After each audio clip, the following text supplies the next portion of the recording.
Kisah ini dimulai dengan memperkenalkan kita pada seorang gadis kecil bernama Koko. Ia percaya bahwa tak seorang pun benar-benar tahu akan menjadi apa mereka saat lahir. Namun, ia sering bertanya-tanya, apakah hal yang sama juga berlaku bagi para penyihir? Suatu hari, Koko pergi ke hutan. Ia menikmati keindahan alam sejenak sebelum mulai mencuci pakaian di sebuah mata air kecil. Seekor rusa diam-diam memperhatikannya saat ia menuangkan sabun ke dalam air untuk mencuci selimut putihnya, tanpa memikirkan bagaimana busa itu menyebar di air yang jernih.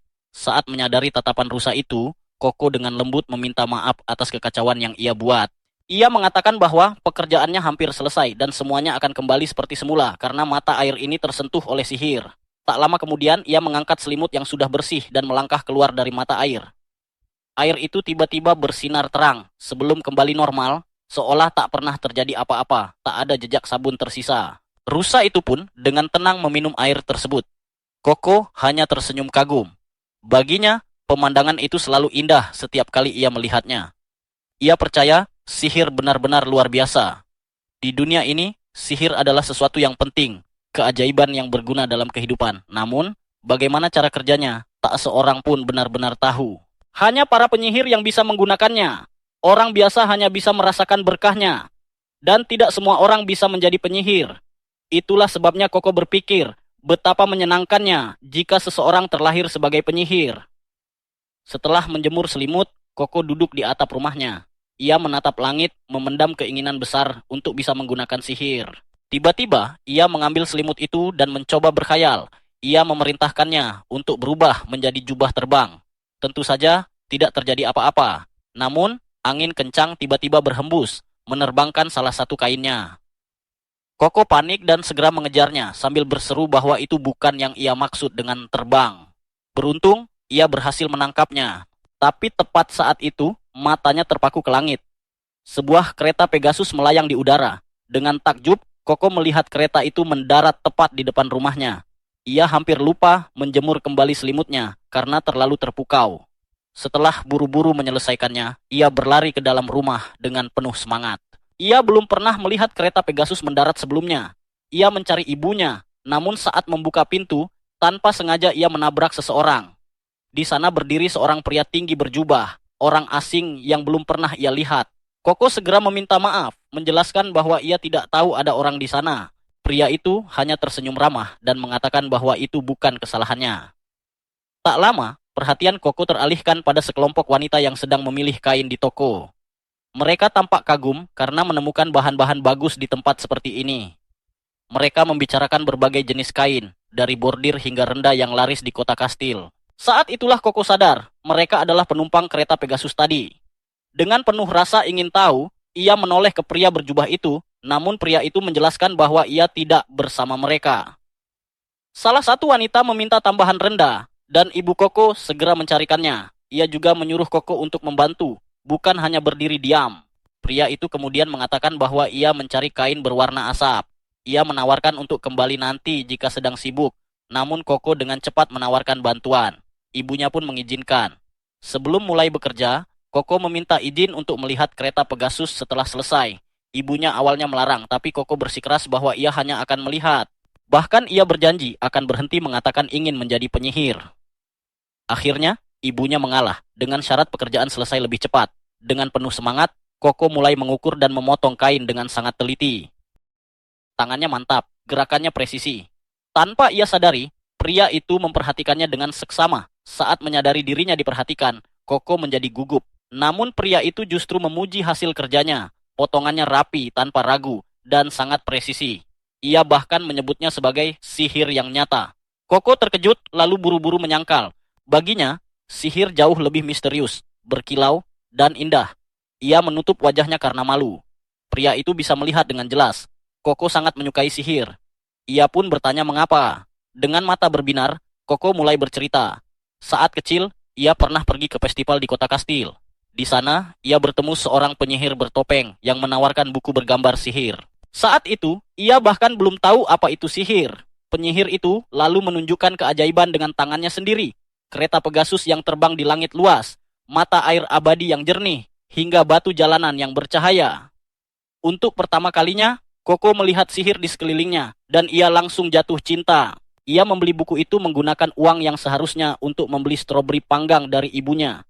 Sejak saat itu, ia memutuskan ingin menjadi penyihir yang membuat dunia lebih indah.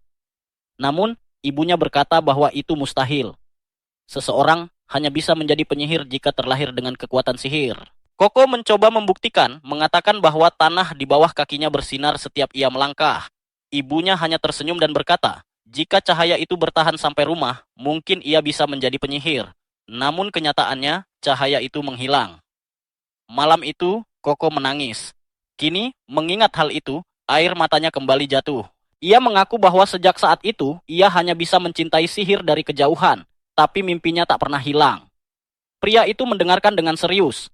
Namun sebelum ia sempat bertanya lebih jauh, suara keras terdengar dari luar. Koko berlari keluar, diikuti ibunya. Mereka melihat kereta Pegasus telah terbalik, akibat ulah dua anak. Salah satu anak mencoba menyangkal, tapi temannya justru membongkar kebenaran. Ia merangkak ke bawah kereta, terbentur dan membuatnya jatuh. 3 wanita pemilik kereta pun keluar dan terkejut melihat kondisi kereta mereka, yang ternyata adalah milik ayah mereka. Ibu Koko menundukkan kepala dalam-dalam, suaranya bergetar penuh penyesalan. Ia meminta maaf atas ulah anak-anaknya yang telah menimbulkan masalah besar. Namun, salah satu wanita di sana hanya menggeleng, mengatakan bahwa permintaan maaf saja tidak akan mengubah keadaan. Mereka tetap tidak bisa pulang tanpa kereta. Di tengah kebingungan itu, pria yang tadi muncul kembali memeriksa kereta mereka. Dengan tenang ia berkata bahwa kerusakannya tidak terlalu parah dan ia mungkin bisa memperbaikinya. Para wanita langsung memandangnya dengan curiga, menanyakan siapa dirinya sebenarnya. Pria itu tersenyum kecil, lalu meminta maaf. Katanya akan lebih mudah jika ia memakai topi khasnya. Saat ia mengeluarkan topi runcing dan memakainya, semua orang terkejut. Ia memperkenalkan diri sebagai Kipre, seorang penyihir. Hanya dengan itu saja, kepercayaan pun langsung tumbuh. Kipre menjelaskan bahwa ia hanya perlu mengulang sihir pada lantai kereta. Namun, karena melakukannya di luar cukup merepotkan, Koko dengan penuh semangat langsung menawarkan bengkel mereka. Ibunya segera menegur, tapi Koko bersikeras ini kesempatan langka untuk melihat sihir secara langsung. Sayangnya, Kipre justru mengunci diri di dalam bengkel dan meminta Koko berjaga di luar. Ia tidak boleh melihat apapun. Kekecewaan pun menyelimuti hati Koko. Ia mulai menyadari bahwa dunia tidak semudah yang ia bayangkan. Sihir ada di mana-mana, tetapi hanya para penyihir yang tahu rahasianya. Saat ia tenggelam dalam pikirannya, ia melihat 2 anak tadi mencoba memanjat atap untuk mengintip. Koko segera naik lebih dulu, namun bukannya menghentikan mereka, ia malah ikut mencoba mengintip. Sayangnya, tirai di dalam tertutup rapat. Tak ada yang bisa dilihat, anak-anak itu menyerah dan pergi. Koko pun hampir menyerah, sampai selembar kain yang ia jemur tiba-tiba jatuh menimpanya. Dari situlah ia teringat, ia bisa masuk ke bengkel dari atap. Dengan hati berdebar, Koko menyelinap masuk. Ia mengambil buku sihirnya, lalu perlahan mengintip apa yang dilakukan Kipre. Betapa terkejutnya ia saat melihat sang penyihir bukan mengayunkan tongkat, melainkan menggambar simbol dengan pena di lantai kereta. Saat itu juga, Koko menyadari sesuatu. Sihir bukanlah sesuatu yang dilontarkan, melainkan sesuatu yang digambar. Begitu Kipre selesai, Koko segera keluar tanpa ketahuan. Kereta pun kembali seperti semula dan para wanita bisa melanjutkan perjalanan. Tak lama kemudian, Kipre juga pergi. Malam itu, ibu Koko mengaku lega. Ia takut putrinya akan pergi mengikuti penyihir itu. Setelah kehilangan suaminya, ia tak sanggup kehilangan anaknya juga. Koko memeluk ibunya erat, berjanji tidak akan meninggalkannya. Namun, setelah makan malam, rasa penasaran kembali menguasainya. Di dalam kamarnya, Koko membuka benda yang selama ini ia kira tongkat sihir. Setelah tutupnya dilepas, ternyata itu adalah pena. Ia mencelupkannya ke tinta dari kristal di ujungnya, lalu mulai menggambar pola dari buku sihirnya. Garis demi garis ia buat dengan hati-hati. Namun saat simbol pertama selesai, tidak terjadi apa-apa. Kekecewaan kembali menghampiri. Ia menghela napas panjang dan bersandar di meja. Tapi tiba-tiba, setetes tinta jatuh, menyambungkan garis yang belum sempurna. Seketika, lingkaran itu bersinar terang. Cahaya berkilau memenuhi kamar seperti kembang api kecil. Mata Koko membelalak, ia berhasil. Ia benar-benar menggunakan sihir. Dengan penuh kegembiraan, ia berlari ke sana kemari. Tapi rasa senang itu segera berubah menjadi cemas. Ia tahu, ia tidak seharusnya melihat rahasia ini. Meski begitu, ia mencoba lagi. Sementara itu, di hutan dekat tempat tinggal Koko, Kipre merenung. Cerita tentang buku sihir itu terus mengganggunya, hingga akhirnya ia menyadari sesuatu yang mengerikan. Di sisi lain, Koko berhasil membuat sihir lain, yang ternyata sihir api. Ia panik dan segera memadamkannya. Beruntung, tidak terjadi hal yang lebih buruk. Dari situ ia mulai belajar. Lingkaran besar menghasilkan kekuatan lebih besar. Gambar rapi bertahan lebih lama, namun membuatnya dengan sempurna sangat sulit. Hingga akhirnya, ia menemukan ide. Ia menaruh kertas di atas buku sihir dan menjiplaknya. Dengan cara itu, ia berhasil menggambar pola yang sangat rumit dengan sempurna, tanpa sadar bahwa bayangan gelap mengintainya dari belakang. Saat garis terakhir selesai, tiba-tiba Kipre muncul dan menariknya pergi. Dalam sekejap, lingkaran sihir itu bersinar sangat terang, lalu meledak dengan kekuatan dahsyat. Kipre membawa Koko terbang tinggi ke langit, menanyakan sihir apa yang ia buat. Dengan panik, Koko mengaku tidak tahu, ia hanya menjiplak dari buku. Namun semuanya sudah terlambat. Dari kejauhan, mereka melihat ibu Koko berlari keluar rumah, mencari anaknya. Koko berteriak menyuruhnya pergi, tapi jaraknya terlalu jauh. Tanpa memahami apa yang terjadi, tubuh ibunya mulai terperangkap oleh sihir itu. Perlahan berubah menjadi kristal. Rumah mereka dan ibunya membeku menjadi kristal yang dingin dan tak bernyawa. Tangis Koko pecah. Ia berteriak memanggil ibunya dengan putus asa. Sementara itu, Kipre menyadari kenyataan pahit, ini adalah sihir terlarang. Dalam keputusasaan, Koko memukulnya dan memohon untuk dilepaskan. Ia ingin kembali kepada ibunya. Namun Kipre menahannya, memperingatkan bahwa ia juga akan ikut terjebak jika kembali. Meski begitu, Koko terus meronta, menangis, dan berusaha melepaskan diri. Ia hampir berhasil, namun Kipre kembali menangkapnya sebelum jatuh. Begitu menyentuh tanah, Koko langsung berlari menuju rumahnya, menangis dan memanggil ibunya tanpa henti. Kristal terus tumbuh, menyebar tanpa kendali. Tepat sebelum tubuhnya ikut terperangkap, Kipre sekali lagi menariknya dan terbang menjauh. Di udara, hanya tersisa tangisan yang tak terbendung. Dengan suara penuh penyesalan, Koko terus mengulang satu kalimat, ia tidak tahu, ia benar-benar tidak tahu. Kipre menatap gadis di hadapannya dengan serius. Ia menjelaskan bahwa tidak mungkin Koko mengetahui semua itu sebelumnya, karena rahasia tersebut memang disembunyikan rapat-rapat, agar kejadian seperti ini tidak pernah terjadi. Dengan suara tenang, ia mengungkapkan satu kebenaran besar. Sihir hanya membutuhkan tinta khusus dan rangkaian segel sihir untuk bisa digunakan. Itulah aturan utama para penyihir. Namun, setelah rahasia itu terungkap, Kipre tak punya pilihan lain, ia harus menghapus ingatan Koko. Mendengar itu, Koko langsung panik. Air matanya mulai mengalir saat ia berusaha menghentikan keputusan tersebut. Ia memohon dengan suara gemetar, mengatakan bahwa jika semua ingatannya hilang, maka ia tak akan pernah bisa menyelamatkan ibunya. Meski ia tidak mengingat sihir apa yang telah ia gambar, Koko bersikeras bahwa ia hafal isi buku sihir bergambar itu di luar kepala. Ucapan itu membuat Kipre terdiam sejenak. Ia mulai berpikir ulang. Jika buku itu memang milik pihak misterius tersebut, maka menghapus ingatan Koko justru akan membuatnya kehilangan satu-satunya petunjuk untuk melacak mereka. Tanpa itu, jejak mereka akan hilang begitu saja.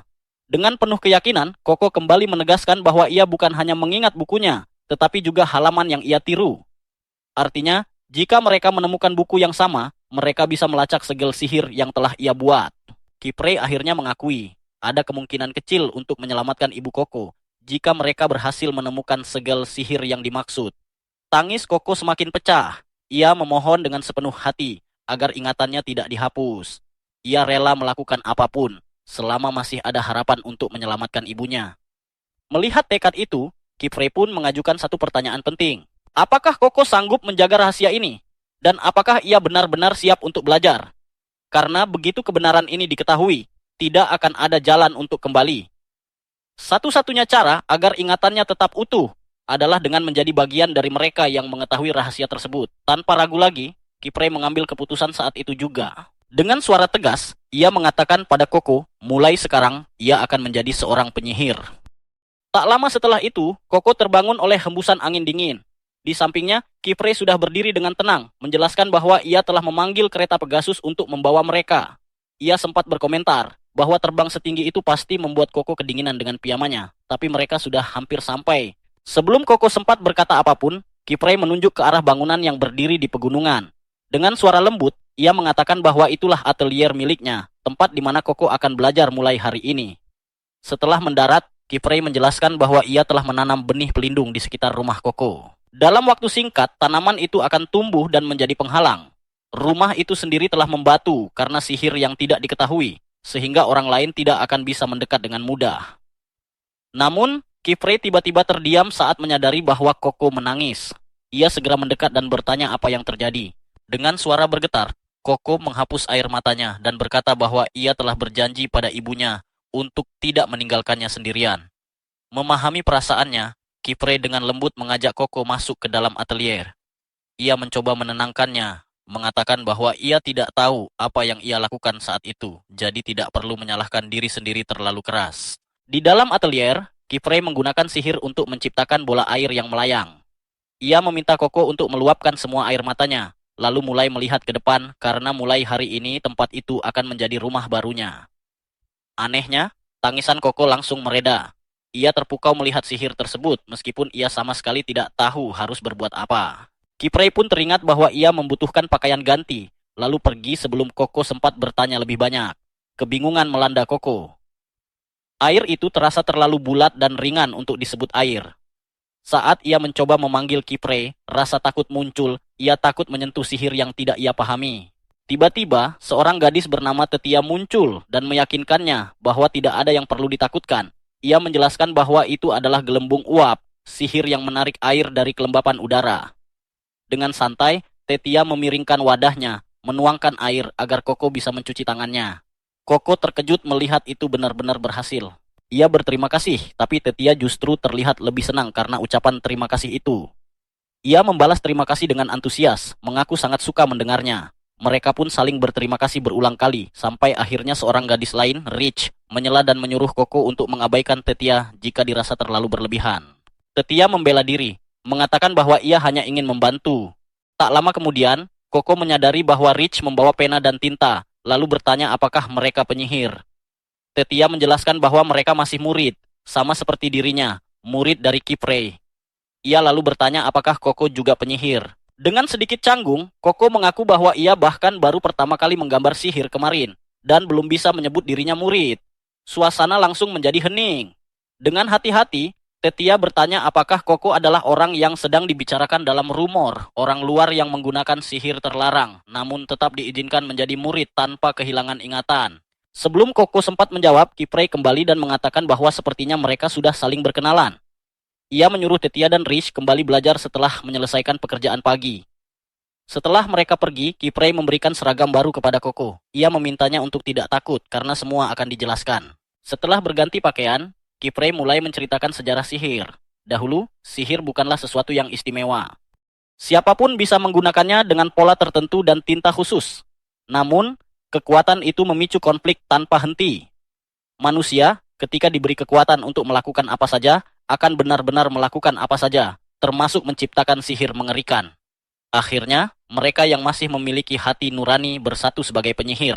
Mereka menghapus ingatan manusia tentang sihir, menjaga rahasia itu hanya untuk para murid terpilih. Peristiwa itu dikenal sebagai Hari Perjanjian. Sejak saat itu, dunia percaya bahwa sihir hanya bisa digunakan oleh segelintir orang. Jika kebenaran terungkap, dunia bisa kembali jatuh ke dalam kekacauan. Itulah alasan mengapa rumor tentang Koko menyebar. Dengan nada menyesal, Kipre meminta maaf karena ia harus mendengar semua itu. Namun Koko menerima kenyataan tersebut dan bertanya tentang sihir terlarang. Kipre menjelaskan bahwa itu adalah sihir dari masa konflik, sihir yang digunakan untuk menyakiti orang lain. Mendengar itu, Koko justru meminta untuk mempelajarinya. Ia ingin tahu agar tidak melakukan kesalahan karena ketidaktahuan. Meski biasanya ia akan melarang muridnya terburu-buru, Kipre tahu bahwa Koko berbeda. Ia pun mengajaknya ke bawah dan menjelaskan aturan paling sederhana. Sihir yang langsung memengaruhi tubuh manusia dilarang sepenuhnya, termasuk perubahan bentuk, usia, teleportasi tanpa media, manipulasi pikiran, melukai, bahkan menyembuhkan. Satu-satunya pengecualian hanyalah menghapus ingatan. Dalam perjalanan, Kipre menunjukkan bahwa sihir biasanya digunakan pada benda, seperti lampu atau kereta. Sesampainya di ruang bawah tanah, ia memperlihatkan jendela khusus yang dipenuhi pola sihir. Saat bingkai jendela diputar, pemandangan di luar berubah. Dari pegunungan menjadi sebuah danau yang luas. Koko terkejut, baru saja mereka berada di pegunungan. Kipre menjelaskan bahwa itu adalah window way, jendela yang menghubungkan dua tempat dengan pola yang sama. Ia lalu menunjuk sebuah bangunan di kejauhan. Menara Kitab. Di sanalah semua buku sihir disalin untuk menjaga pengetahuan. Menyadari bahwa buku yang ia cari mungkin ada di sana, Koko langsung ingin pergi. Namun, langkahnya terhenti saat makhluk raksasa muncul dari danau, menghantam mereka dengan gelombang air, hanya dengan satu kibasan ekor. Dengan tenang, Kipre mengubah pemandangan kembali ke pegunungan. Ia menjelaskan bahwa makhluk itu adalah ujian penjaga menara kitab.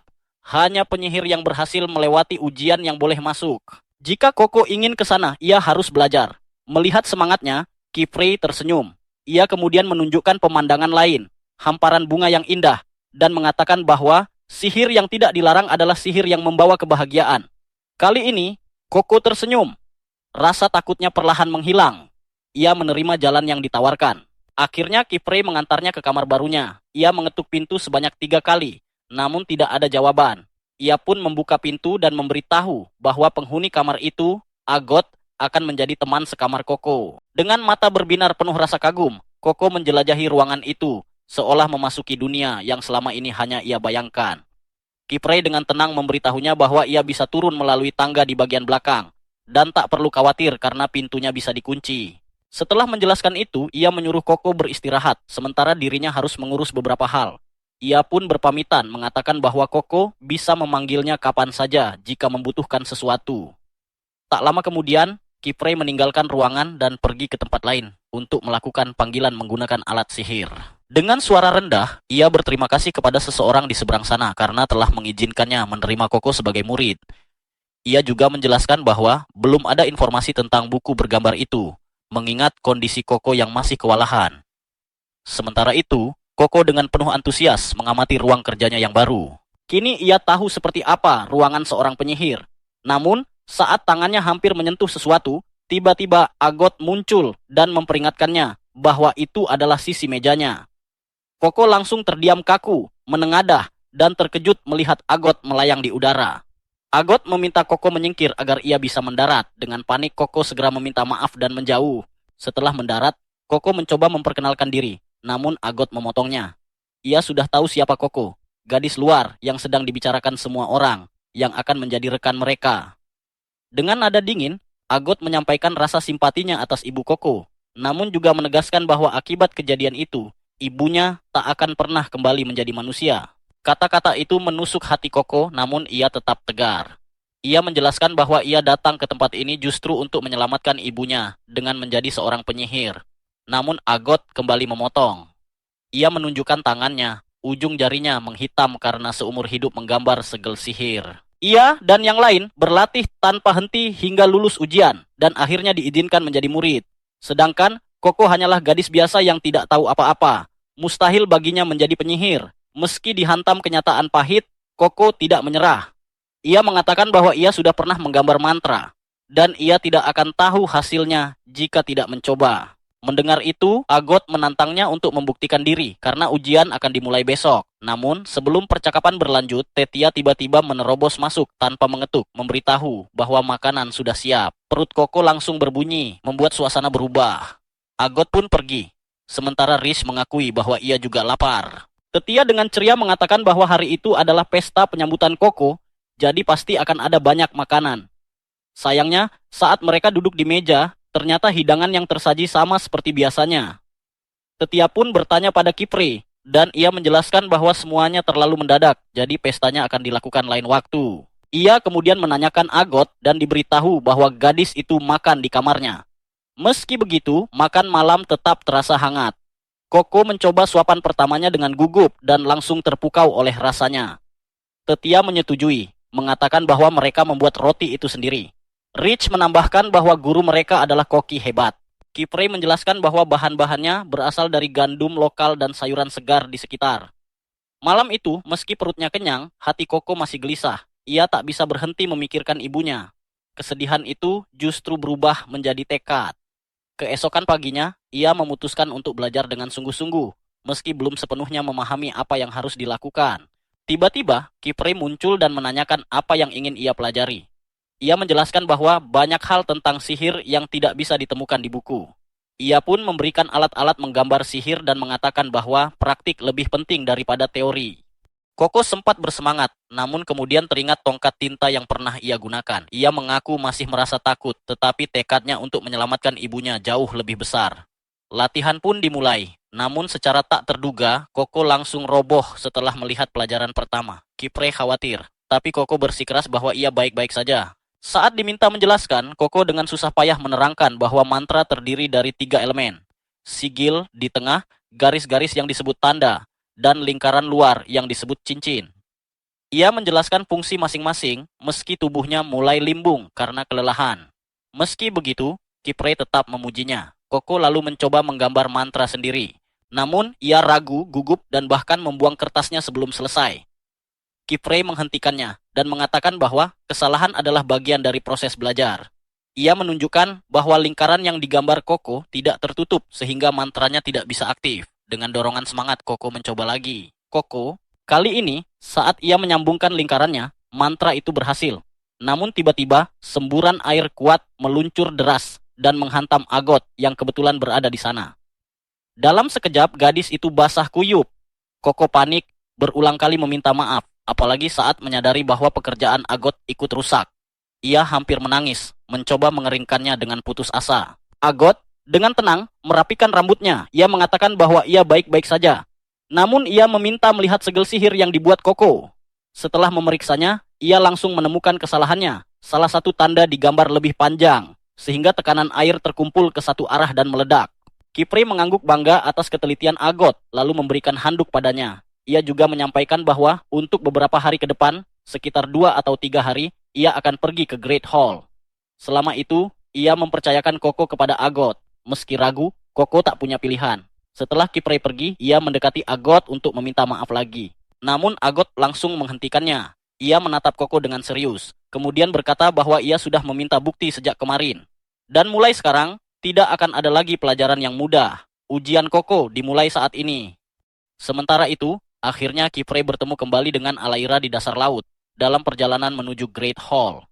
Dengan nada santai namun penuh makna, Alaira menyindir bahwa sepertinya Kipre kembali membuat masalah. Bahkan ia sudah mendengar tentang murid barunya. Kipre hanya tersenyum tipis, mengakui bahwa kabar memang menyebar dengan cepat. Namun, langkahnya terhenti saat Alaira menyebut bahwa ia mungkin menjadi kunci untuk menemukan para penyihir bertopi pinggiran yang selama ini ia cari. Ia menambahkan, sudah 4 tahun tidak ada yang menggunakan sihir terlarang, yang berarti keberadaan Koko bisa menjadi petunjuk penting. Meski begitu, Kipre menegaskan bahwa ini bukan soal itu.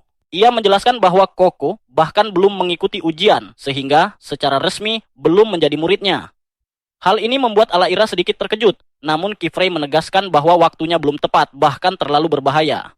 Apalagi, di musim seperti ini, Dota Range berada di ketinggian paling ekstrim. Ujian di sana bukan sekadar sulit, tetapi bisa merenggut nyawa. Namun di tempat lain, keputusan telah diambil. Dengan tekad yang dingin, Agot membuka jalur jendela menuju Dota Range, bersiap mengirim Koko menghadapi ujian sendirian. Meski ragu, Koko tetap berdiri siap, meskipun dalam hatinya ia mempertanyakan semuanya, terlebih karena Kipre tidak ada di sana. Agot menjelaskan bahwa ujian ini memang harus dijalani sendiri. Ia sendiri telah melewatinya saat berusia 10 tahun, dan semua penyihir harus melalui hal yang sama. Ujian pertama pun dijelaskan, persetujuan mahkota. Koko hanya boleh membawa 3 alat dan komponennya, lalu mendaki hingga puncak Dota Range dengan kekuatannya sendiri untuk memetik tanaman langka bernama Diadem Herb. Dengan sebuah bola penunjuk arah dan gelembung uap sebagai bekal, Koko bersiap melangkah. Namun sebelum pergi, ia ragu-ragu meminta sepatu milik Agot, karena ia melihat sepatu itu bersinar saat digunakan terbang. Awalnya terlihat mustahil, namun mengejutkan, Agot benar-benar memberikannya. Tanpa banyak kata, ia mendorong Koko masuk ke jalur menuju Dota Range. Satu peringatan terakhir terdengar sebelum portal tertutup. Ini adalah satu-satunya kesempatan. Jika gagal, Koko tidak hanya kehilangan kesempatan menjadi murid Kipre, tetapi juga harus meninggalkan atelier selamanya. Kini sendirian, di tengah hutan gelap, Koko diliputi rasa takut. Namun ia tahu tidak ada jalan kembali. Dengan bola penunjuk di tangan, ia mulai berjalan. Langkahnya goyah, bahkan ia langsung tersandung akar pohon. Tapi ia bangkit lagi, dan terus berjalan. Ia mengingat satu hal, jika Agot bisa lulus di usia 10 tahun, maka ia juga harus bisa. Setelah perjuangan panjang dan langkah yang canggung, akhirnya ia keluar dari hutan, dan melihat Dota Range. gunung-gunung yang melayang di atas danau luas. Bola penunjuk mengarah ke atas. Tujuannya jelas, puncak tertinggi. Namun masalahnya, gunung itu melayang. Kebingungan sempat menghentikannya hingga ia melihat burung bersayap 4 terbang di langit. Saat itulah ia teringat sepatu pemberian Agot. Ia mencoba melompat namun gagal. Baru setelah mengamati, ia menyadari bahwa segel sihir di sol sepatu terbagi di kaki kanan dan kiri. Ketika keduanya disatukan dengan sempurna, ia akhirnya melayang. Rasa senang membuncah namun hanya sesaat. Ia kehilangan keseimbangan dan jatuh ke semak-semak. Meski begitu, Koko tidak menyerah. Ia terus mencoba, jatuh, bangkit, dan mencoba lagi, mengingat kata-kata Kipre bahwa suatu hari nanti ia akan terbiasa. Sementara itu, di Great Hall, Kipre menyerahkan sebuah permohonan. Alaira kembali menasihatinya bahwa ia seharusnya lebih dekat dengan tempat itu dan lebih memperhatikan murid-muridnya. Anak-anak seusia mereka bisa melakukan hal yang tak terduga. Dan benar saja. Di Dota Range, Koko terus memaksa dirinya terbang lebih tinggi. Perlahan, ia mulai menguasai keseimbangan, hingga akhirnya mencoba mencapai puncak. Namun di saat hampir berhasil, ia kehilangan kendali. Ia jatuh. Dalam kepanikan, ia tanpa sadar memisahkan kakinya, membatalkan segel sihir. Ia berusaha menyatukannya kembali di udara, namun terlambat. Dengan putus asa, ia meraih akar-akar gunung yang menggantung, bertahan sekuat tenaga. Napasnya terengah, tubuhnya gemetar. Lalu tiba-tiba, seekor makhluk putih berbulu muncul tepat di hadapannya. Terkejut, Koko melepaskan pegangannya dan jatuh ke danau. Makhluk itu ikut terjatuh bersamanya, berusaha mengapung dengan memegang bola penunjuk. Dari dekat, Koko menyadari itu adalah Brush Buddy, makhluk yang belum pernah ia lihat sebelumnya. Setelah berhasil naik ke daratan, masalah baru muncul. Sepatunya kini dipenuhi lumpur. Saat ia mencoba membersihkannya, segel sihirnya justru terhapus. Panik, ia mencoba menggambarnya kembali. Namun tinta sihirnya telah tumpah di dalam tas. Langit mulai gelap. Harapan mulai runtuh. Di saat yang sama, di atelier, Tetia akhirnya menyadari bahwa Koko menghilang dan mulai mencari keberadaannya. Egot dengan tenang mengatakan bahwa Koko tidak ada di sini karena ia pergi ke Dota Range untuk menjalani ujian. Mendengar itu, Tetia langsung panik. Ia mengingatkan bahwa Koko baru saja tiba di atelier. Seharusnya ia dicegah pergi. Namun Agot menjelaskan, kebanyakan orang justru mengikuti ujian sebelum datang ke tempat ini. Jadi, jika ia tidak mampu melewati ujian sesederhana itu, maka ia tidak pantas menjadi murid. Dengan dingin, Agot mengakui bahwa ia tidak menyukai orang yang tidak bisa melakukan apa yang bisa ia lakukan, karena tidak ada keuntungan baginya berada di sekitar orang seperti itu, terlebih lagi orang luar. Ia lalu mencoba menenangkan Tetia, mengatakan bahwa Koko pasti akan gagal dan segera kembali, apalagi Dota Range sedang berada di ketinggian tertingginya pada musim ini. Mustahil bagi Koko terbang setinggi itu hanya dengan sepatu sihirnya. Ia bahkan belum memahami aturan maupun bahaya yang mengintai. Bagi Agot, seseorang seperti itu tidak layak berada di dunia mereka. Mendengar semua itu, hati Tetia terasa sangat berat. Ia bahkan kehilangan selera makan malam. Rich yang melihatnya hanya bertanya, apakah ia tidak akan makan. Saat Tetia mengungkapkan kegelisahannya, Rich justru santai dan memilih mengambil makanan lagi. Hal itu membuat Tetia kesal, merasa hanya dirinya yang benar-benar mengkhawatirkan Koko. Namun Rich mengingatkannya bahwa mereka tidak bisa melakukan apapun selain menunggu Kipre kembali. Sementara itu, di tempat lain, Koko berusaha mencapai Dota Range dengan sebuah perahu. Namun sekeras apapun ia mencoba, ia bahkan belum mendekati akarnya. Ia segera menyadari usahanya sia-sia. Ia mencoba menggambar ulang segel sihir dengan sisa tinta yang ada, tetapi tidak berhasil. Sepatunya masih basah, membuat tinta meresap dan memudar. Tidak ada cara untuk memperbaikinya lagi. Dalam kebingungan, Koko sempat terpikir untuk menggambar segel sihir langsung di telapak kakinya agar bisa terbang. Namun ide itu segera ia buang, teringat bahwa sihir yang digambar di tubuh adalah hal yang terlarang. Ia mulai ragu pada dirinya sendiri, bahkan berpikir bahwa mungkin Agot benar. Siapapun bisa menggambar mantra, tapi tidak semua orang bisa melakukannya dengan baik. Menjadi penyihir mungkin memang membutuhkan bakat khusus, sesuatu yang tidak ia miliki. Namun di tengah keraguan itu, ingatan tentang ibunya muncul. Ia teringat bagaimana sejak kecil ia diajarkan menjahit, bagaimana tangannya dibimbing untuk membuat garis yang rapi dan lurus. Ia belajar dengan tekun, hingga hasil karyanya bahkan diakui oleh Kipre, yang pernah mengatakan bahwa apa yang ia lakukan adalah sihir yang sesungguhnya. Mengingat kata-kata itu, mata Koko berbinar. Ia menyadari, ia juga memiliki sihirnya sendiri. Tanpa membuang waktu, ia masuk ke hutan untuk mencari bahan. Setelah mengumpulkan semua yang dibutuhkan, ia kembali ke perahu. Ia menggunakan kain dari tasnya yang telah terkena tinta, membungkusnya pada batu tajam, lalu mencairkan tinta dengan sedikit air menggunakan gelembung uap. Jubahnya yang mengeras karena lumpur menjadi kanvas yang sempurna. Dengan napas dalam, Koko mulai menggambar. Ia mengingat setiap ajaran ibunya. Tangannya yang semula ragu kini bergerak mantap. Seperti kata Kipre, wajar jika tangan gemetar saat menggunakan alat baru. Maka Koko memilih menggunakan alat yang sudah ia kuasai. Jarinya menari bebas, mengikuti instingnya hingga matahari kembali terbit. Setelah semalaman bekerja, ia berhasil menggambar segel sihir yang sempurna di jubahnya, cukup besar untuk dijadikan layar perahu. Makhluk kecil putih di dekatnya terbangun, dan Koko menyapanya dengan hangat. Ia menunjukkan segel itu, meski mengakui bentuknya tidak sepenuhnya sempurna. Ia sengaja membuatnya tidak seimbang, ingin melihat apa yang akan terjadi. Makhluk kecil itu meloncat ke tubuhnya, seolah ingin ikut bersamanya. Koko tersenyum dan mengizinkannya. Ia pun menggenggam layar dengan erat, lalu menutup lingkaran segel sihirnya. Perahu itu mulai bergetar. Awalnya, Koko merasa senang, mengira percobaannya berhasil. Namun perahu justru bergerak turun, bukan terbang. Ia menyadari kesalahannya, arah simbolnya terbalik. Perahu pun kehilangan kendali, bergerak liar. Layar terlepas, meninggalkan perahu, dan membawa Koko terbang ke udara. Dengan putus asa, ia berpegangan erat. Setelah beberapa saat, ia berhasil mengendalikan layar itu. Dan saat itulah ia sadar, ia benar-benar terbang. Ia telah menciptakan jubah terbangnya sendiri. Kebahagiaan memenuhi hatinya. Rasanya seperti mimpi. Ia menggunakan sihir yang ia cintai sejak kecil. Namun di balik itu, ia teringat rumah lamanya, ibunya, dan bagaimana semua itu membawanya ke titik ini. Air mata mengalir, tapi juga membakar tekadnya. Tanaman diadem herb yang ia cari masih berada lebih tinggi. Dengan sihirnya sendiri, ia terbang lebih tinggi lagi, hingga akhirnya menemukannya.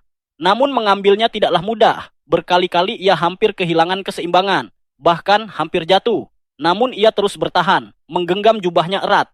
Dengan tekad yang dipenuhi kenangan ibunya, ia terus mencoba. Dan akhirnya ia berhasil meraihnya. Sementara itu, di atelier, Kipre akhirnya kembali. Ia terkejut saat mengetahui bahwa Koko pergi ke Dota Range untuk mengikuti ujian sendirian. Tetia merasa lega karena akhirnya ada yang memahami betapa serius situasinya. Kipre pun langsung bertindak, meninggalkan semua barangnya dan bersiap pergi menyelamatkan Koko. Tetia mencoba menghentikannya, takut ujian itu akan gagal jika diganggu. Namun Kipre menegaskan bahwa ini terlalu berbahaya. Koko belum siap, belum hidup lama dalam dunia sihir seperti mereka. Dan jika sesuatu terjadi padanya, kerugiannya tidak akan kecil. Dengan cepat, Kipre membuka jalan menuju Dota Range. Namun saat jendela itu terbuka, semua orang terdiam. Di seberangnya berdiri Koko dengan diadem herb di tangannya. Tetia langsung berlari dan memeluknya erat, air mata mengalir karena lega. Ia berkata bahwa ia sangat khawatir dan sangat bersyukur Koko baik-baik saja. Sementara itu, Koko sama sekali tidak mengerti kenapa semua orang begitu ribut. Namun begitu ia melihat Agot, ia langsung bergegas menghampirinya. Dengan penuh semangat, Koko menunjukkan ramuan diadem herb yang ia bawa, sambil berkata bahwa ia sudah mendapat izin dari sang mahkota, bukti yang selama ini ia butuhkan. Tapi reaksinya jauh dari yang ia harapkan. Agot hanya terdiam, tanpa sepatah kata pun, lalu berbalik pergi begitu saja. Wajahnya jelas menunjukkan ketidaksenangan. Melihat itu, Kipre pun angkat bicara. Dengan nada serius, ia memperingatkan bahwa merapal sihir tanpa persiapan dan pengetahuan dasar adalah hal yang sangat berbahaya. Saat itulah Koko menyadari kesalahannya. Kipre menjelaskan bahwa tindakannya barusan bisa saja merenggut nyawanya dan ia tidak boleh mengulanginya lagi. Dengan tulus, Koko meminta maaf. Namun, Kipre kemudian mengatakan sesuatu yang membuatnya terkejut. Ia tidak perlu mempertaruhkan nyawanya hanya untuk membuktikan diri, karena sejak awal ia sudah menjadi muridnya. Lalu, Kipre memberikan sesuatu yang ia dapatkan dari Great Hall. Saat melihatnya, Koko terkejut itu adalah sebuah seragam. Kipre menjelaskan bahwa seragam itu adalah bukti bahwa kini Koko telah menjadi seorang penyihir. Sebuah kebanggaan, sekaligus belenggu yang bertengger di atas kepala mereka agar kekuatan sihir tidak disalahgunakan. Dengan penuh rasa bangga, Koko mengenakan seragam itu. Begitu topi runcing terpasang di kepalanya, Kipre kembali mengingatkan, selama ia mengenakannya, ia tidak boleh melupakan beban yang dibawanya. Karena topi itu selalu mengawasi sihirnya. Wajah Koko pun bersinar penuh kebahagiaan. Ia berjanji akan menjaganya dengan baik mulai sekarang. Namun, di tempat lain, suasana berubah menjadi jauh lebih misterius. Di Dota Range, terlihat seorang penyihir asing dengan topi runcing dan topeng menutupi wajahnya. Tanpa disadari oleh siapapun, ia ternyata menyaksikan seluruh ujian Koko dari awal hingga akhir. Dan kini, dengan nada penuh arti, ia menganggap bahwa benih itu akhirnya telah tumbuh. Beberapa waktu kemudian, Kipre menjelaskan kepada Koko bahwa sihir memiliki banyak cabang, namun ada 4 penanda utama yang paling penting. Penanda air mengendalikan kekuatan penyejuk dan menjadi sumber kehidupan. Penanda tanah mampu mengubah batu menjadi pasir, lalu kembali lagi, berguna untuk perubahan bentuk dan pergerakan. Penanda levitasi memungkinkan para penyihir terbang dan menjelajahi tempat jauh, menjadi pendorong kemajuan dunia. Sedangkan penanda api adalah pedang, sekaligus perisai umat manusia. Keempatnya disebut tetra utama. Setelah menjelaskan itu, Kipre mempersilakan Koko mencoba menggambar sendiri. Dengan gugup, Koko mulai membuat segel sihir. Namun, karena terlalu tegang, kertas di tangannya justru terbakar.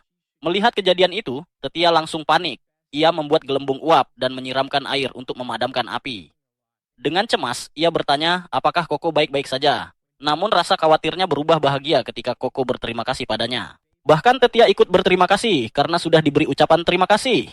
Koko lalu menjelaskan bahwa ia sedang mencoba menggambar mantra Pirobol sebagai bagian dari latihan sihir levitasi. Kipre memberinya handuk sambil mengingatkan bahwa penanda api berhubungan dengan fenomena tak berbentuk, sehingga jika ukuran dan keseimbangannya salah, sihir itu bisa berbahaya.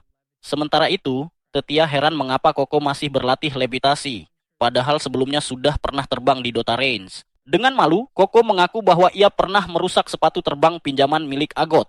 Karena itu, ia ingin memperbaikinya sebelum mengembalikan. Semua bagian sudah selesai kecuali segel sihir di bagian sol, sebab garis yang ia gambar selalu goyah.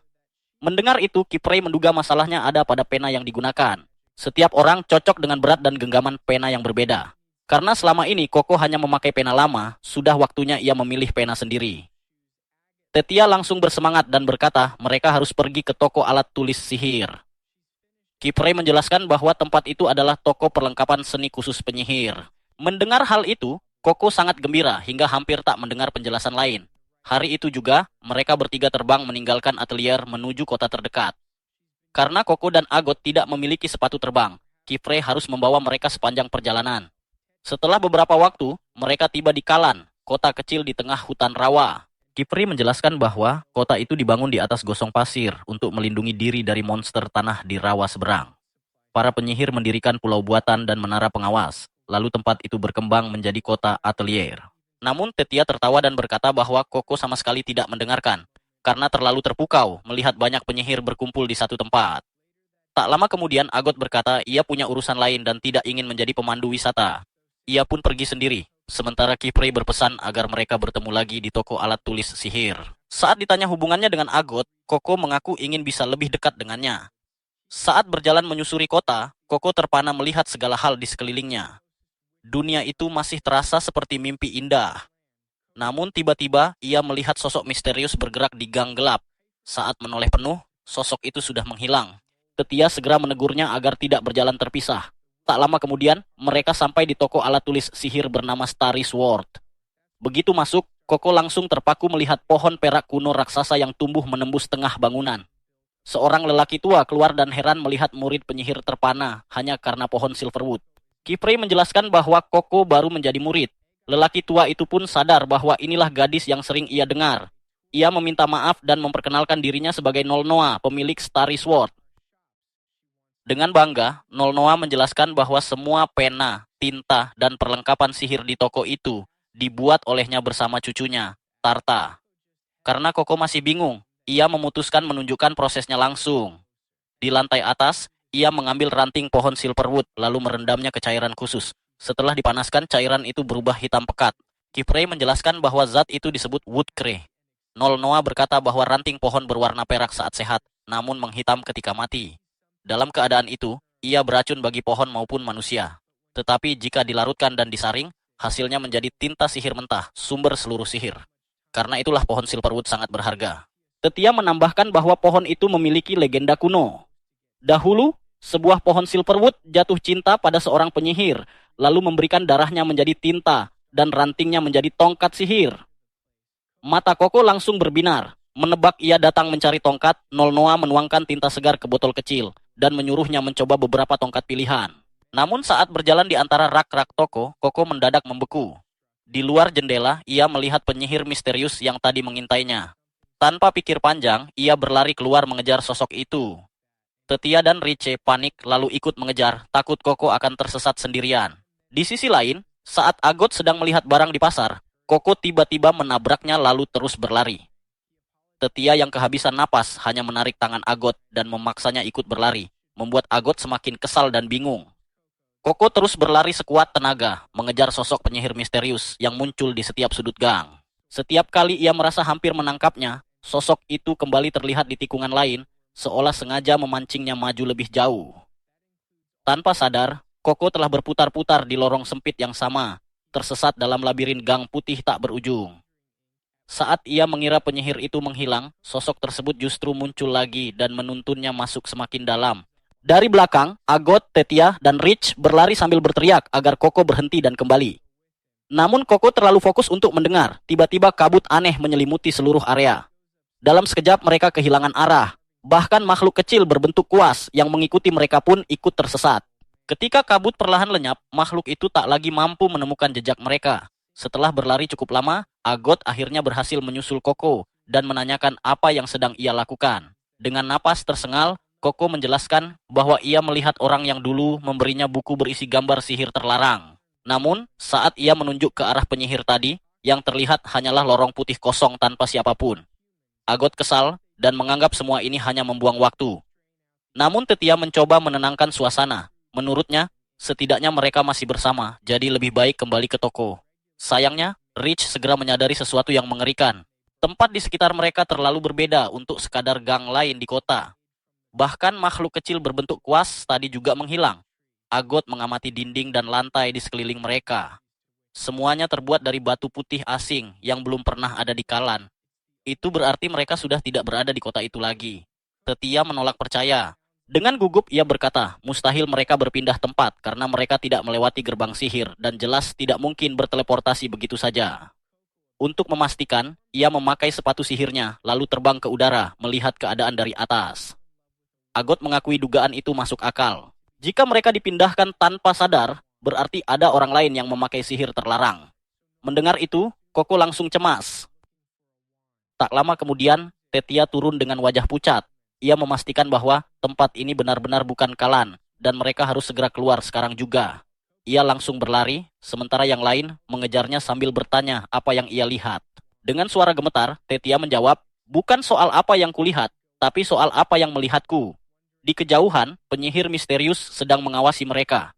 Ia mengaku tak peduli pada gadis-gadis lain, tetapi itu tak lagi penting sekarang. Beberapa saat kemudian, keempat gadis itu membeku. Di hadapan mereka berdiri seekor naga raksasa dengan tatapan buas. Sang penyihir menyambut Koko dengan suara dingin. Selamat datang di dunia sihir. Kaulah harapan kami. Sementara itu, di Star Resort, Kipre mulai gelisah karena murid-muridnya tak terlihat dimanapun. Noah santai saja dan mengira mereka hanya berjalan-jalan. Namun Kipre langsung membantah. Menurutnya, mustahil ada orang bosan di toko terbaik di kota ini. Ia sendiri bisa menghabiskan seharian di sana. Meski tersanjung, Noah menyadari Kipre benar-benar khawatir. Lalu cucunya, Tarta, berkata bahwa ia sempat melihat para gadis berlari, mengejar penyihir berpakaian aneh dengan topeng berbentuk bola mata. Mendengar satu detail itu saja, wajah Kipre langsung berubah serius. Situasinya jauh lebih buruk dari dugaannya. Di sisi lain, para gadis masih terpaku di depan naga ganas itu. Agot memberi instruksi agar mereka tetap diam, menjaga kontak mata, lalu mundur perlahan. Jika sudah cukup jauh, mereka harus lari secepat mungkin. Mereka mengikuti perintah itu setapak demi setapak. Setelah jarak cukup aman, Agot memberi tanda, dan mereka langsung berlari. Naga itu mengaum marah, lalu mengejar. Saat sudah mendapat jarak, Agot mendadak berhenti, berbalik, lalu menyerang dengan penanda api. Kobaran besar melahap tubuh naga. Ia berteriak agar semuanya terus kabur. Di tengah pelarian, Koko justru kagum. Meski ketakutan, ia memuji mantra Agot yang luar biasa. Agot menjelaskan bahwa mantranya memakai penanda api yang dikelilingi lambang angin berputar. Namun yang paling membuat Koko kagum adalah kecepatan Agot menggambarnya. Dengan kesal, Agot menjelaskan bahwa mantra itu sudah dipersiapkan sebelumnya di telapak tangannya. Saat cincin ditutup, mantra langsung aktif. Tak lama kemudian, mereka menemui jalan buntu. Getaran langkah naga semakin dekat. Tetia panik dan menangis, berkata ia tak ingin mati sebelum meninggalkan satu mantra pun untuk dunia. Mendengar itu, Koko sadar semua ini bermula karena dirinya. Namun Agot memaksa Tetia tenang. Mereka adalah murid penyihir dan harus keluar dengan sihir mereka sendiri. Tetia segera menggambar penanda levitasi pada seragamnya, lalu melemparkannya ke udara. Seragam itu melayang pergi, dan naga langsung mengejarnya. Agot serta Riche memuji kecerdasikannya. Saat itulah Koko melihat segel sihir aneh di dinding. Ia mencoba memperingatkan Agot, tetapi tanpa sengaja menyenggol tangan gadis itu dan merusak mantra yang sedang digambar. Agot meledak marah. Ia membentak Koko, mengatakan bahwa menyentuh orang saat menggambar mantra adalah hal bodoh. Meski Koko meminta maaf dan berkata itu tidak sengaja, Agot tak mau mendengar. Dengan tajam ia berkata bahwa mengubah ibunya menjadi batu dan membawa mereka ke bahaya ini juga pasti tidak sengaja. Tetapi tetap saja semua itu kesalahan Koko. Ucapan itu membuat Koko terdiam dan terpukul. Di saat suasana menegang, Rich berhasil menyelesaikan segel sihir terakhir. Seketika dinding di depan mereka runtuh, membuka jalan keluar. Mereka pun kembali berlari. Koko tertinggal sejenak, masih terguncang oleh ledakan emosi Agot. Kata-kata itu terus terngiang di kepalanya. Sementara itu, Kipre mondar-mandir mencari mereka di tengah kota. Dengan cemas, ia mengakui bahwa ia tak menyangka Brimmed Caps akan bergerak lebih dulu dan mendekati Koko secara langsung. Kelompok itu dikenal sebagai faksi berbahaya yang mengenakan topi kuno dan topeng misterius. Kini, ancaman mereka akhirnya benar-benar dimulai. Dengan harapan terakhir, Kipre menoleh kepada Tarta dan bertanya apakah ia masih mengingat sesuatu yang lain. Namun Tarta hanya bisa menunduk meminta maaf, mengaku bahwa ingatannya terlalu samar dan tak banyak yang tersisa. Tepat saat suasana mulai dipenuhi keputusasaan, makhluk kecil berbentuk kuas itu datang menghampiri Kipre. Seketika, ia sadar bahwa makhluk mungil itu pasti tahu di mana mereka berada, karena sebelumnya ia bersama mereka. Langit mulai menggelap, pertanda malam segera tiba. Tanpa membuang waktu sedikit pun, Kipre segera berlari mengikuti si kuas kecil, menggantungkan harapan bahwa mereka semua masih selamat. Sementara itu, para gadis terus berlari menembus labirin tanpa ujung. Napas mereka tersengal sementara seekor naga mengaum dan melolong di atas kepala, dipenuhi amarah, seolah tengah mencari mangsa berikutnya. Namun, sekeras apapun mereka berlari, mereka selalu kembali ke tempat yang sama. Lingkaran tak berujung itu membuat mereka akhirnya sadar. Ini bukan kebetulan, melainkan sihir yang membuat mereka tersesat di jalur yang sama berulang kali. Agot menghela napas panjang dan mengaku bahwa ia sudah kehilangan hitungan berapa kali mereka kembali ke tempat yang sama. Dengan suara tegas, ia menyarankan agar mereka berhenti menguras tenaga dan mencari tempat untuk bersembunyi. Mereka pun menemukan sudut yang cukup tenang di labirin itu, lalu berkumpul untuk beristirahat sejenak. Di sana, Koko memperhatikan bahwa Tetia masih gemetar ketakutan dan kedinginan. Dengan ragu, Koko akhirnya angkat bicara, meminta maaf karena merasa telah menyeret mereka semua ke dalam bahaya ini. Namun Tetia segera menggeleng. Ia paham bahwa Koko menyalahkan dirinya sendiri karena kata-kata Tetia sebelumnya tentang rasa takut dan ketidaksiapannya menghadapi kematian. Dengan lembut, Tetia menegaskan bahwa itu bukan salah Koko. Koko hanya tersenyum tipis. Ia mengembalikan topi milik Tetia yang sempat terjatuh, lalu melepas jubahnya dan menyelimutkannya pada Tetia agar tetap hangat. Ia berkata bahwa dirinya bisa menghangatkan diri dengan berdekatan saja. Perlahan, ketegangan di wajah Tetia mereda. Koko pun membuka isi hatinya bahwa ia menyukai jubah itu karena memberinya rasa kuat dan berani. Padahal di baliknya, ia hanyalah gadis kecil yang masih takut dan belum tahu arah hidupnya. Mendengar itu, ketakutan Tetia seakan lenyap. Ia memeluk Koko erat, lalu menciptakan bola awan hangat di dalam labirin itu yang menyelimuti mereka berdua. Sambil menggenggam tangan Koko, Tetia meminta maaf atas sikapnya tadi. Ia berkata bahwa Koko masih sangat baru di dunia ini, dan sebagai senior, seharusnya ia yang melindungi, bukan justru menyerah pada rasa takut. Namun Koko malah tampak kebingungan. Ia berguling-guling di dalam awan hangat itu, sambil berseru heran betapa nyamannya tempat tersebut. Bahkan merasa bisa langsung tertidur tanpa peduli naga yang masih berkeliaran di luar labirin itu. Tetia tertawa kecil. Ia mengaku bahwa sejak kecil ia selalu bermimpi tidur di atas awan. Karena itu, ia menciptakan sihir ini, mantra orisinal yang masih terus ia sempurnakan, dengan harapan suatu hari bisa dibagikan ke banyak orang. Tetia kemudian mengembalikan jubah itu kepada Koko, berpesan agar ia selalu menjaganya. Sampai suatu saat nanti, mereka bisa melepas jubah pemula dan mengenakan jubah penyihir sejati bersama-sama. Mereka pun tertawa, hingga tiba-tiba Agot masuk ke dalam awan, mengatakan bahwa ia mendengar semuanya. Dengan nada serius, Agot mengomentari bahwa jika ingin berbaring di atas awan, materialnya harus lebih padat. Tak lama, Rich ikut masuk ke dalam awan di labirin itu, mengeluh kedinginan di luar dan ingin merasakan kehangatan yang sama. Agot melanjutkan analisisnya, jika awan itu ingin terbang, harus dibuat dari bahan yang lebih ringan namun tetap kuat, seperti kapas. Tetia membalas bahwa itu akan terasa seperti kasur biasa, tapi Agot menegaskan bahwa mereka tidak bisa menghindari realitas. Ia pun mengembalikan pembicaraan ke masalah utama, bagaimana cara keluar dari labirin itu. Agot mengingat kembali semua yang mereka ketahui. Tempat ini sepenuhnya dipenuhi sihir yang memaksa mereka berputar tanpa henti.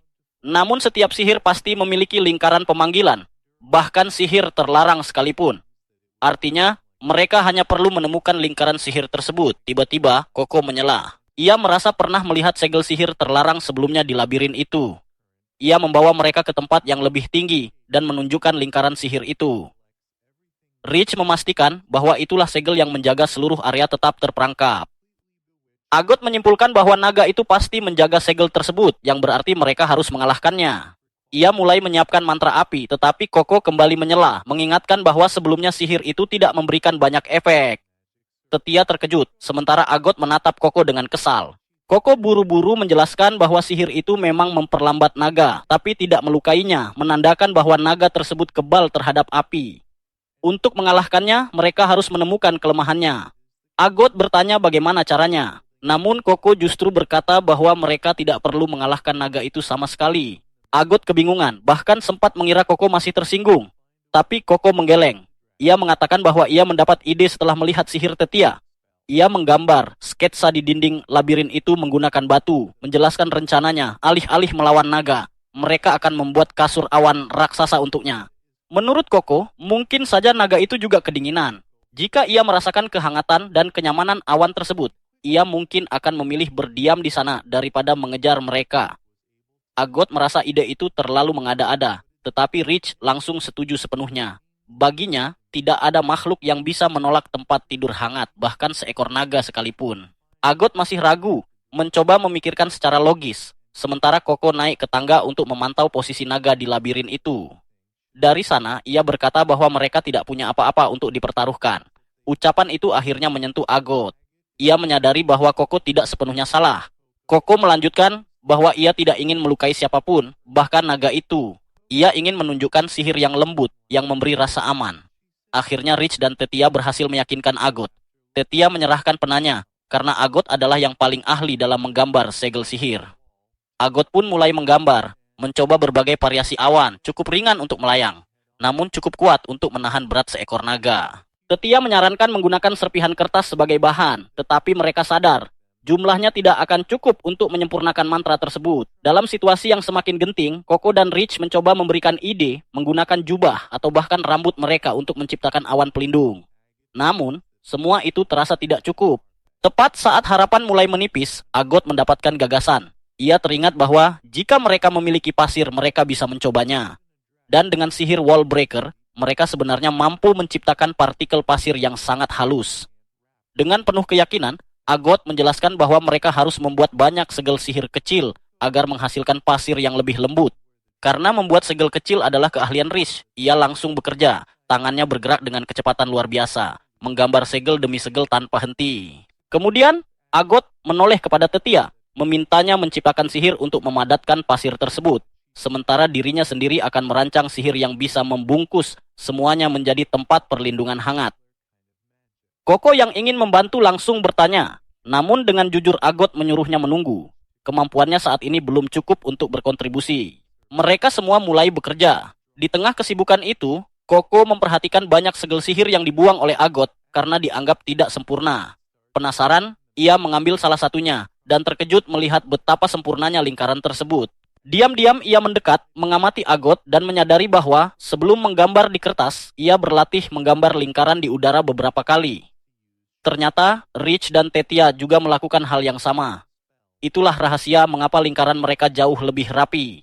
Menyadari hal itu, Koko mulai berlatih sendiri, mencoret-coret buku catatannya, Sementara waktu berlalu dan kegelapan perlahan menyelimuti. Udara semakin dingin. Saat itu, Tetia mengusulkan untuk menyalakan api. Namun Rich kehabisan kertas, sementara Agot masih memutar otak, mencari cara menciptakan awan bagi naga. Mereka semua mulai memikirkan solusi bersama, hingga Agot bertanya-tanya apakah ada cara sederhana yang terlewatkan. Tiba-tiba, Koko menarik perhatian mereka. Ia berhasil menggambar segel api dengan sempurna. Api itu kini terkendali, tidak lagi mengamuk seperti sebelumnya. Tetia dan Rich langsung memujinya. Saat melihat tumpukan percobaan gagal milik Koko, sebuah ide besar muncul di benak Agot. Ia segera menjelaskan rencananya. Mereka pun bergerak cepat berlari berpasangan. Tetia bersama Koko, sementara Agot bersama Rich. Mereka menyebar, menggambar segel di tanah sambil sesekali menoleh cemas, memastikan posisi naga. Ketika semuanya siap, Koko memberi isyarat. Satu persatu segel diaktifkan. Ledakan terjadi di mana-mana, mengguncang area dan menarik perhatian naga. Ternyata, Agot menemukan jawabannya, sihir repetisi. Mereka menciptakan banyak ledakan untuk menghasilkan debu halus yang hangat, lalu mempertahankannya dengan sihir yang terus memperbarui debu tersebut tanpa henti. Hasilnya luar biasa. Awan debu hangat terbentuk, cukup padat untuk menahan tubuh naga. Makhluk itu melompat ke atasnya, lalu berbaring santai menikmati kehangatan. Para gadis bersorak gembira, namun Agot mengingatkan bahwa tugas mereka belum selesai. Mereka segera melewati naga dan menuju sebuah segel sihir misterius. Bentuknya asing, belum pernah mereka lihat sebelumnya. Agot ragu apakah mereka harus menghancurkannya. Tanpa mereka sadari, Kipre juga sedang menuju tempat itu. Ia mengikuti seekor makhluk berbulu ke sebuah gang, menemukan batu aneh yang ternyata membuka portal dan melepaskan gelombang energi mematikan. Dengan sigap, Kipre menyelamatkan seorang murid toko, namun gangguan itu merusak sihir yang ada. Getaran dan suara keras membangunkan naga. Segel mulai runtuh. Tanah di bawah Agot hancur, membuatnya jatuh ke dalam jurang tanpa dasar. Tanpa sepatu terbangnya, ia pasrah. Ini mungkin akhir hidupnya. Namun di detik terakhir, Kipre datang dan menyelamatkannya. Naga kembali menyerang, tetapi Kipre menghindar dengan lincah, melesat ke udara, lalu menciptakan naga raksasa dari air berwarna emas. Makhluk itu jauh lebih besar, menelan naga asli dan menghantamkannya ke tanah, mengakhiri segalanya. Tak lama, Tetia dan Rich muncul, menangis lega dan berterima kasih. Namun satu hal membuat mereka panik, Koko tidak bersama mereka. Ternyata, seorang penyihir jahat telah menangkap Koko. Dalam keadaan tak sadar, ia dibawa pergi. Sang penyihir berbisik bahwa Koko sedang dipersiapkan untuk tugasnya dan akan diajarkan hal-hal yang bahkan tidak bisa diberikan oleh Kipre. Kemudian, semuanya menghilang. Saat Koko membuka mata, ia sudah kembali ke gang di sebuah kota pulau. Dikelilingi oleh Kipre dan yang lain. Kipre curiga ingatannya mungkin telah diubah. Namun Koko berkata, ia baik-baik saja, hanya sedikit terguncang. Akhirnya, emosinya pecah. Ia menangis, meminta maaf karena telah membahayakan semua orang. Dengan tenang, Kipre memasangkan kembali topinya, mengatakan bahwa dari apa yang ia dengar, mereka semua telah menunjukkan keberanian dan tekad luar biasa, dan seharusnya bangga. Setelah itu, ia mengumpulkan para muridnya untuk pergi.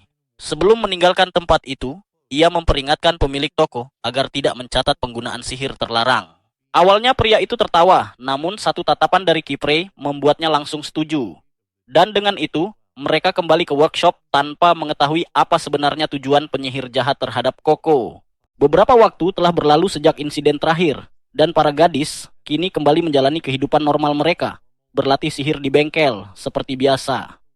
Seperti hari-hari sebelumnya, Agot mulai merasa kesal dengan suara-suara yang dibuat oleh Koko, yang terus berjuang menyempurnakan sigilnya. Bunyi goresan yang tak beraturan itu berulang kali mengganggu konsentrasi Agot, membuatnya sulit fokus. Namun, alih-alih berteriak menyuruh Koko diam, Agot memilih bersikap lebih dewasa. Ia bangkit dan keluar dari bengkel, mencari ketenangan di luar. Melihat itu, Koko mulai bertanya-tanya, apakah dirinya yang menjadi penyebab Agot pergi.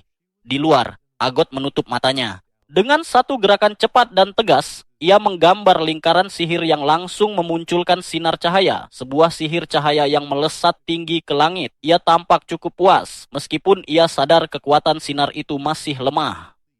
Seekor burung bersayap 4 melintas di dekat cahaya tersebut, namun tak lama kemudian sinar itu menghilang karena kehabisan energi sihir. Sementara itu, kembali di dalam bengkel, Koko berusaha berkonsentrasi. Tapi lagi-lagi, ia gagal membuat lingkaran sihir yang sempurna. Dengan rasa frustrasi, Ia merebahkan dirinya, merasa kalah. Ia mengambil batu tinta miliknya, alat yang terasa begitu alami baginya. Sayangnya batu itu hanya cocok untuk menggambar sigil besar di kanvas luas. Sedangkan keseharian mereka lebih sering menggunakan buku kecil yang mengharuskan penggunaan pena. Hari itu, bahkan sebelum memilih pena, pikirannya sudah teralihkan pada penyihir jahat yang dulu menyebabkan kekacauan. Ia teringat bahwa saat itu, ia bahkan tak mampu mengeluarkan satu mantra pun. Namun ia juga ingat kata-kata Kipre, bahwa ide pun sangat berarti, karena merupakan inti dari sihir. Itu berarti, usahanya tetap berharga. Menolak larut dalam kesedihan masa lalu, Koko bangkit kembali. Ia mencoba menyemangati dirinya sendiri, percaya bahwa pengulangan adalah kunci. Namun jauh di lubuk hatinya, ia merasa tak akan pernah bisa sehebat gadis-gadis lain.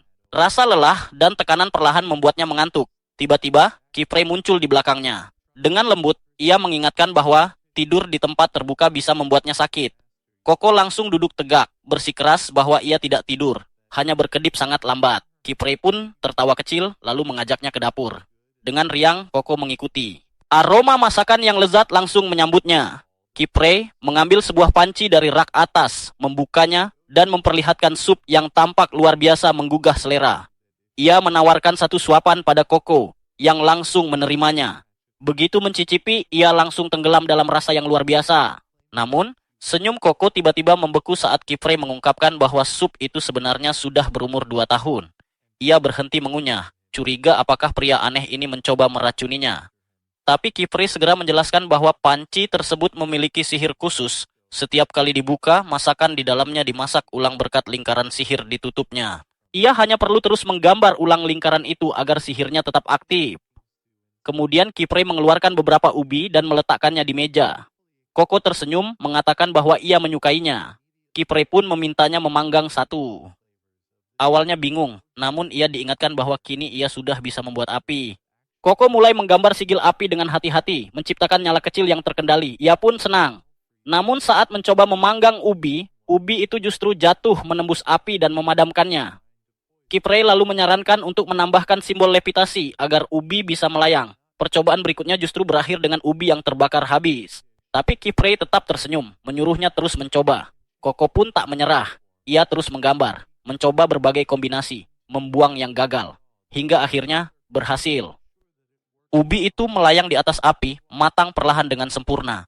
Dengan penjepit, ia mengangkatnya dan menyerahkannya pada Kipre yang memuji keberhasilannya. Saat dibelah, bagian dalamnya matang sempurna.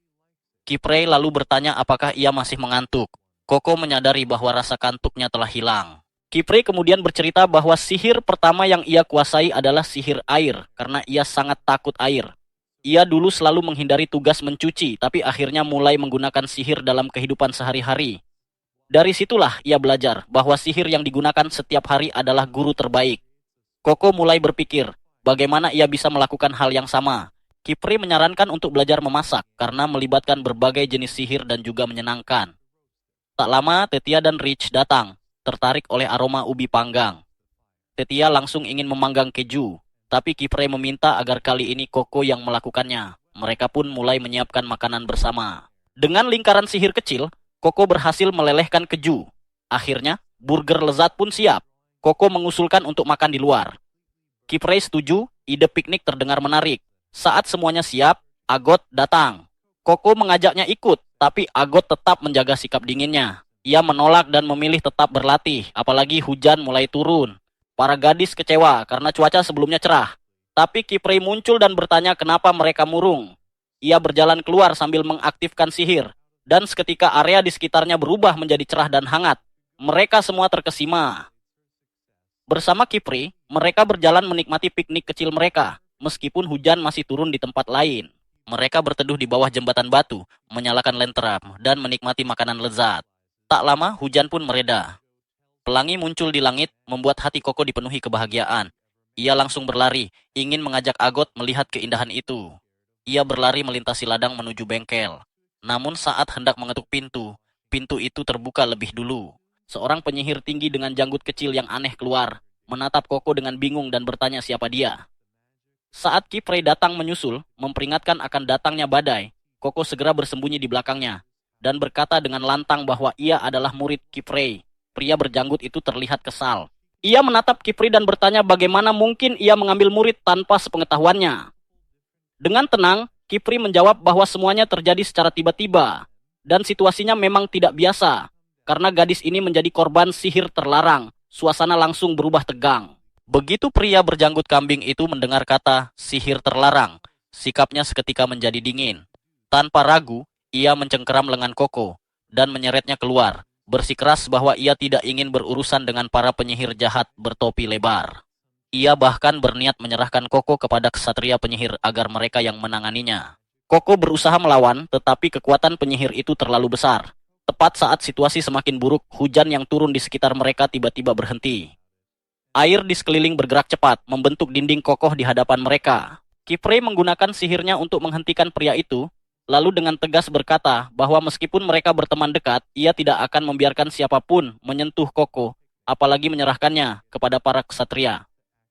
Pria itu terkejut melihat Kipre menggunakan sihir padanya, dan menuntut penjelasan tentang siapa sebenarnya gadis ini. Namun Kipre hanya meminta agar mereka masuk terlebih dahulu sebelum membahas semuanya. Di dalam ruangan, pria bernama Rugio duduk di dekat perapian. Kipre mulai menjelaskan seluruh kejadian yang telah terjadi. Mendengar itu, Rugio tampak kesal. Ia mempertanyakan keputusan Kipre yang membawa orang luar ke dalam dunia para penyihir. Dengan tenang, Kipre menjawab bahwa orang luar juga memiliki nama. Menyadari ucapannya, Rugio segera meminta maaf kepada Koko.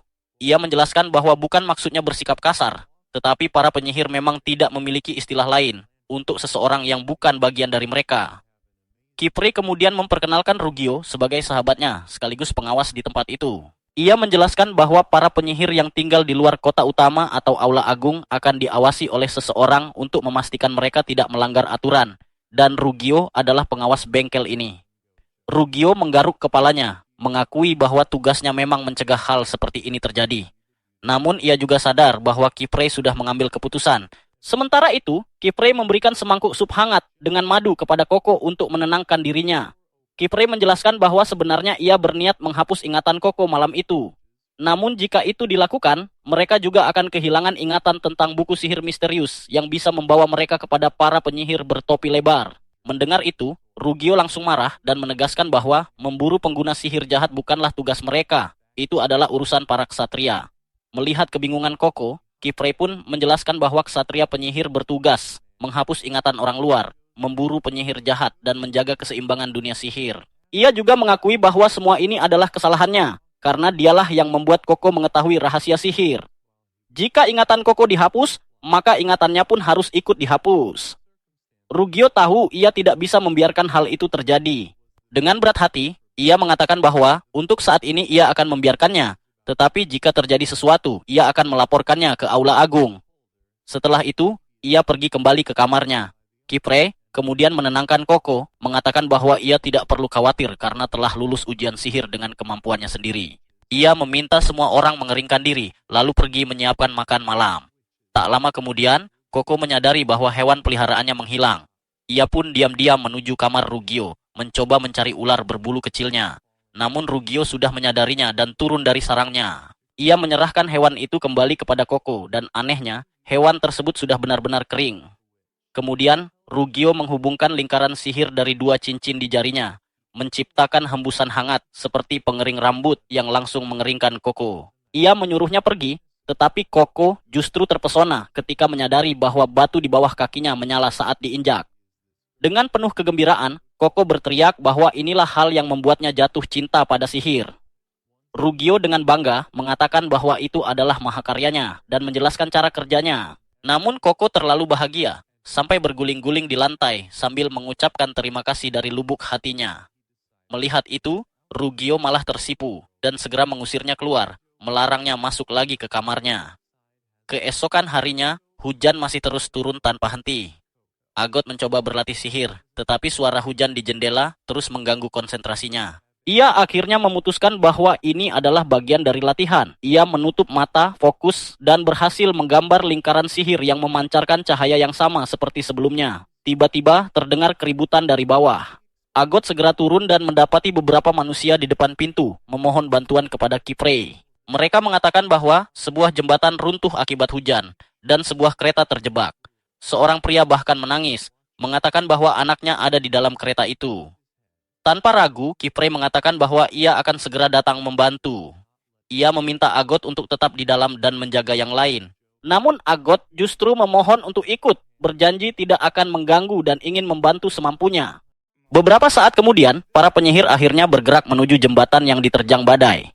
Agot ikut bersama mereka, dan di tengah perjalanan ingatannya kembali pada percakapan sebelumnya dengan gurunya, Kipre. Saat itu, Agot bersikeras bahwa dirinya bisa membantu. Ia meyakinkan Kipre bahwa dirinya cukup mampu untuk menangani situasi di lapangan. Namun, Kipre memperingatkan bahwa misi ini berbeda dari latihan biasa. Akan ada banyak orang biasa di sana, orang-orang yang bukan penyihir.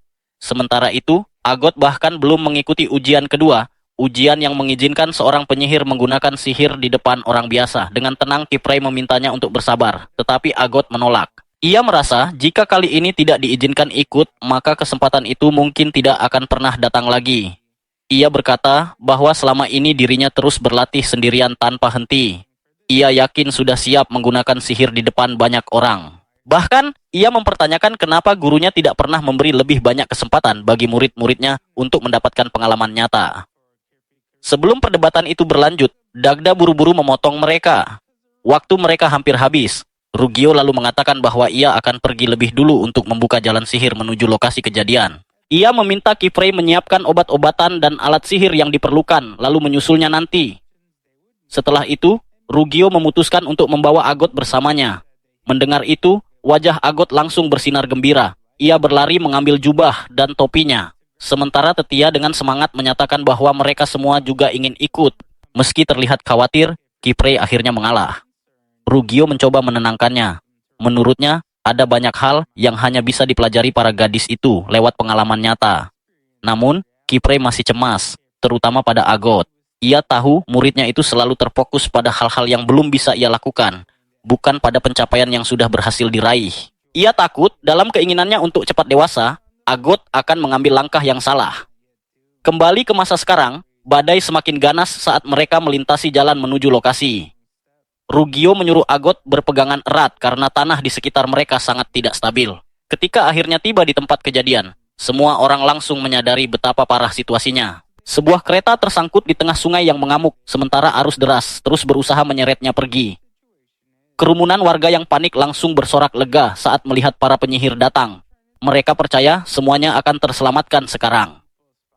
Tanpa membuang waktu, Rugio mengeluarkan beberapa alat sihir dan menyerahkannya pada Agot. Ia menganggap gadis itu sudah tahu cara menggunakannya. Tugasnya sederhana, membantu para korban mengeringkan pakaian mereka, lalu menunggu instruksi berikutnya. Namun, wajah Agot langsung berubah kecewa.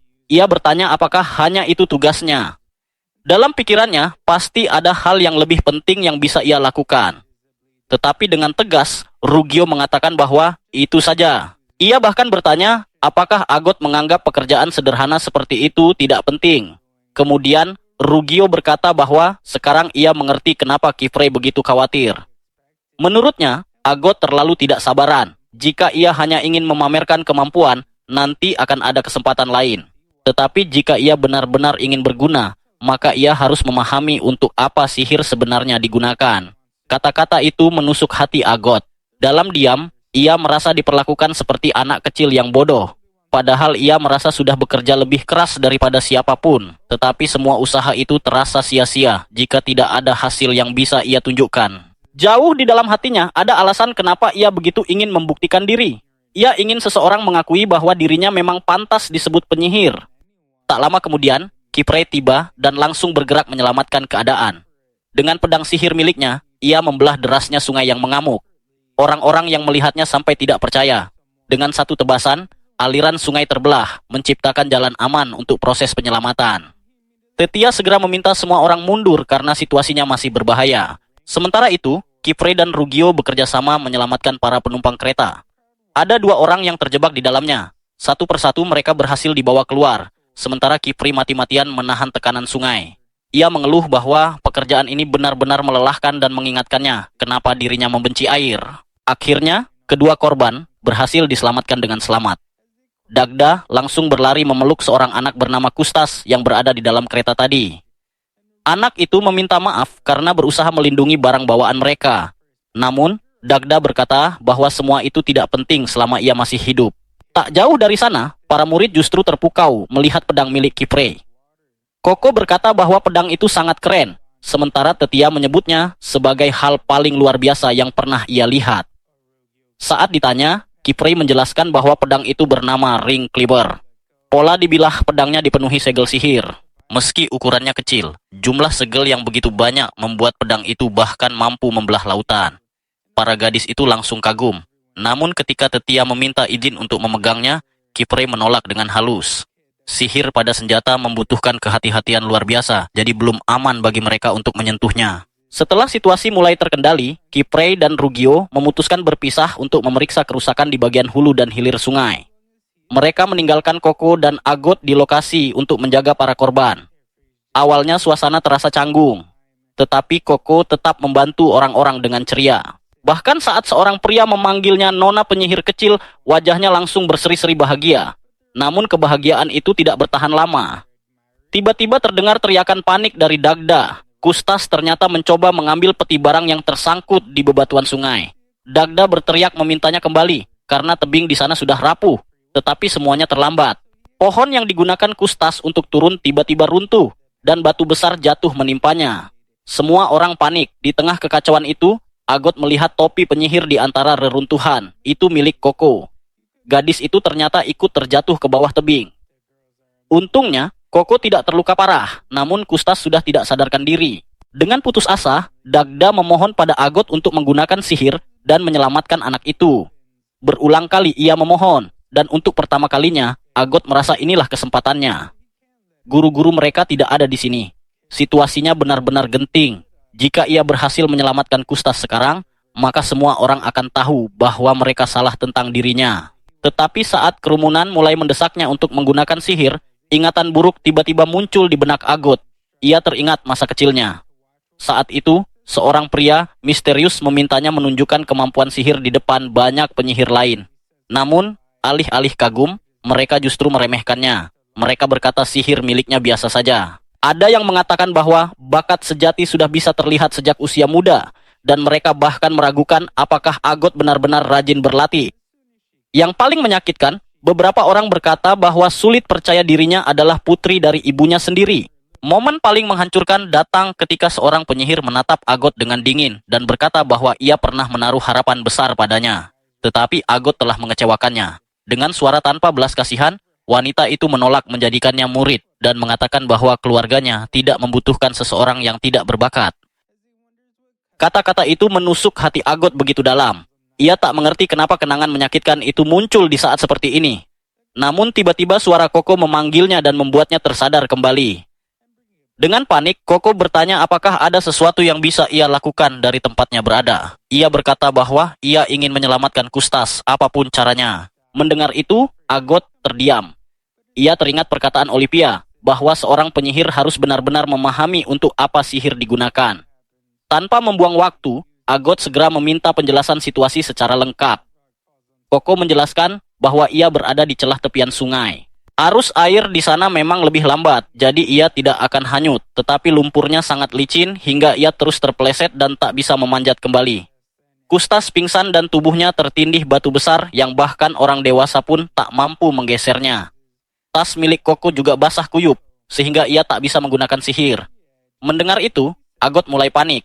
Ia tahu para non-penyihir di sekitar mereka tidak boleh melihat proses menggambar mantra. Ia kebingungan harus berbuat apa, sementara suara Koko terus memanggilnya meminta bantuan. Di tempat lain, seorang penyihir bernama Lucy memberikan laporan kepada pemimpinnya, Istis. Ia melaporkan bahwa sebuah pilar air raksasa terlihat muncul di sebuah desa dekat Khan. Mendengar itu, Istis langsung memutuskan untuk pergi tanpa menunda waktu sedikit pun. Kembali ke Agot, ia sadar situasi mereka benar-benar putus asa. Namun di tengah keadaan itu, Koko masih belum menyerah. Gadis itu memanjat sebuah batu dan berkata bahwa semuanya akan jauh lebih mudah jika ia bisa memakai sihir. Tiba-tiba, Koko teringat sesuatu. Ia bertanya apakah Agot memiliki benda yang biasa digunakan Arugiel. Awalnya Agot bingung, tetapi kemudian ia sadar bahwa yang dimaksud adalah cincin penghubung milik pria itu.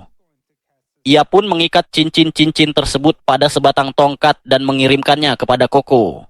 Koko menjelaskan bahwa jika ia bisa mengeringkan kertas mantranya menggunakan cincin itu, maka ia dapat memakai mantra levitasi yang baru dipelajarinya untuk mengangkat batu dari tubuh Kustas. Itu ide yang bagus.